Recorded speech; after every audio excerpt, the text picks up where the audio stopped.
اسرائیلی وزیر اعظم نیتن یاہو کے جنگی جنون اور سیاسی مقاصد کی وجہ سے مشرق وسطیٰ میں حالات مسلسل کشیدگی کا شکار ہیں۔ اسرائیل نے غزہ، مقبوضہ مغربی کنارے، لبنان اور ایران کے بعد اب شام پر بھی بڑے حملوں کا سلسلہ شروع کر دیا ہے اور براہ راست شام کی سرکاری عمارتوں اور دارالحکومت میں اہم تنصیبات کو نشانہ بنا رہا ہے، جس کے بعد خطے کے حالات مزید کشیدہ ہو گئے ہیں۔ جنوبی شام کے شہر السویدہ میں حملوں کے بعد اب اسرائیلی فوج نے شامی دارالحکومت دمشق میں شامی فوج کے ہیڈ کوارٹر اور صدارتی محل کے قریب فضائی حملے کیے ہیں۔ یہ خوفناک حملے شام میں اس وقت کیے گئے اسرائیل کی طرف سے جب مختلف چینلز کے صحافی براہ راست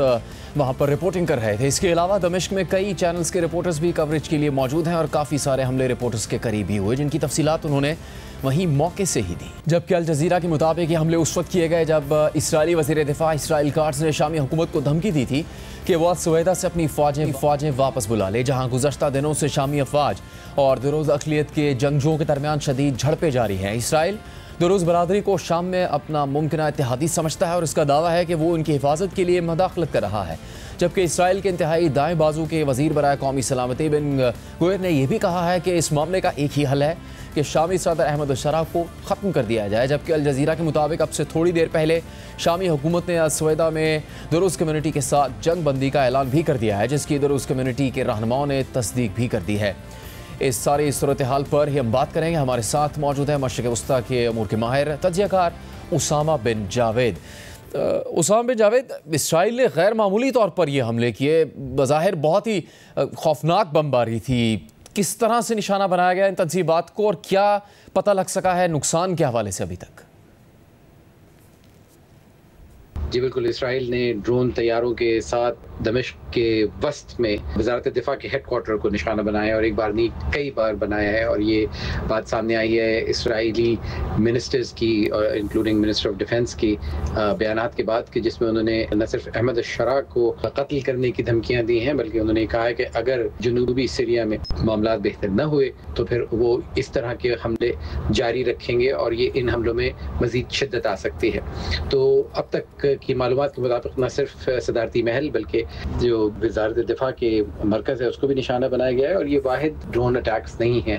اس کے جنوبی شام کے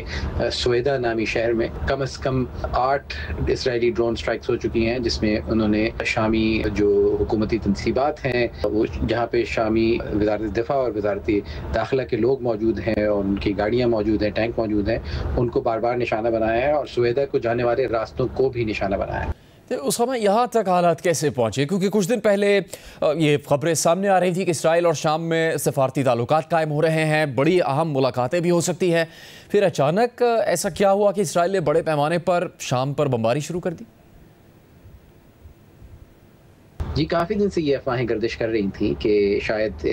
سفارتی تعلقات بہتر ہونے چلے ہیں شام اور اسرائیل کے درمیان، اور امریکہ کی طرف سے اس پہ کوئی پیش رفت کی جا رہی ہے، لیکن اسرائیل نے اس میں کسی قسم کی کوئی نہ لچک دکھائی ہے، نہ اپنی طرف سے کوئی ایسا اندیہ دیا ہے کہ وہ یہ چاہتا ہے اسرائیل کی طرف سے شامی علاقوں کی جو آکوپیشن ہے وہ جاری ہے، وہ شامی علاقوں پہ مزید علاقوں پہ قابض ہوتا چلا جا رہا ہے۔ 10 ایسے بیسز یا فارورڈ آپریشنز پوسٹ ہیں جو اس نے شام کے علاقے میں بنا لیے، اور شام کے لوگوں کے اوپر نہ صرف حملے کیے جا رہے ہیں بلکہ ان کو گھروں سے اغوا بھی کیا جا رہا ہے، اور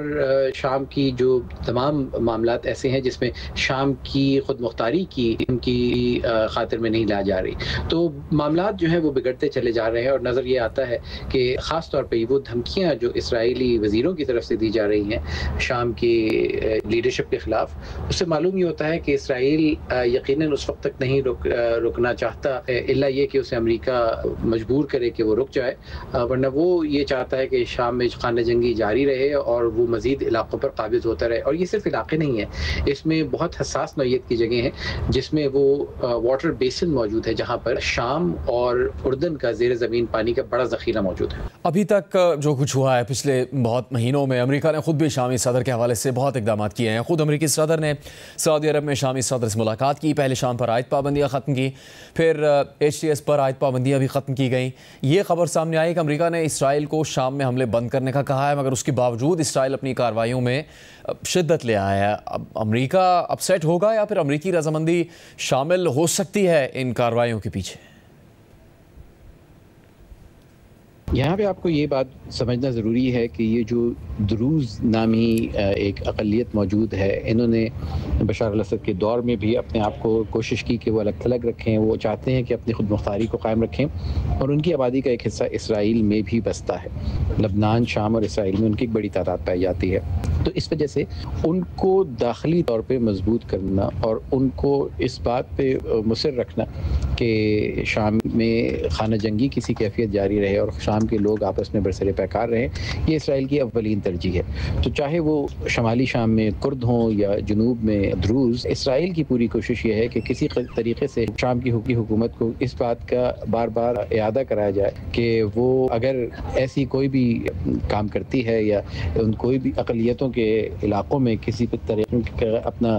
کنٹرول قائم کرنا چاہتی ہے تو اس کے سامنے اسرائیل مد مقابل ہوگا۔ اور یہ بہت بڑا سوالیہ نشان ہے، نہ صرف اس خطے کے ممالک کے لیے جو اسرائیل سے بہتر تعلقات چاہتے ہیں، بلکہ اسرائیل کے ان مغربی حامیوں کے لیے بھی جنہوں نے اسرائیل کو آج اس حد تک پہنچا دیا ہے کہ وہ علاقائی خود مختاری کی کس خاطر میں لائے بغیر جب جی چاہے جہاں جی چاہے لوگوں کو، تنصیبات کو اور حکومتوں کو نشانہ بنا سکتا ہے۔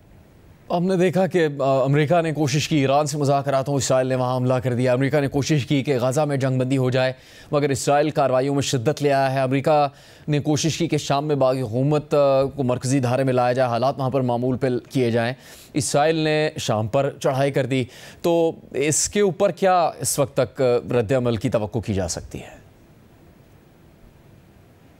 امریکہ کی بارہا کوششوں کے باوجود، چاہے وہ شام ہو، ایران ہو، غزہ ہو، مغربی پٹی ہو، اسرائیل کی جو شدت پسند حکومت ہے وہ کسی بھی قسم کی لچک دکھانے کی صورت نظر نہیں آتی کہ اس کی یہ خواہش ہے کہ وہ کسی قسم کی لچک دکھائے، اور اسرائیل کی شام پہ جو تسلط ہے وہ بڑھتا چلا جا رہا ہے۔ اس وقت جو حکومت برسر اقتدار ہے اسرائیل میں وہ ایک شدت پسند حکومت ہے، اور چاہے شامیوں کا قتل عام ہو، چاہے وہ غزہ میں لوگ فلسطینیوں کا قتل عام ہو، چاہے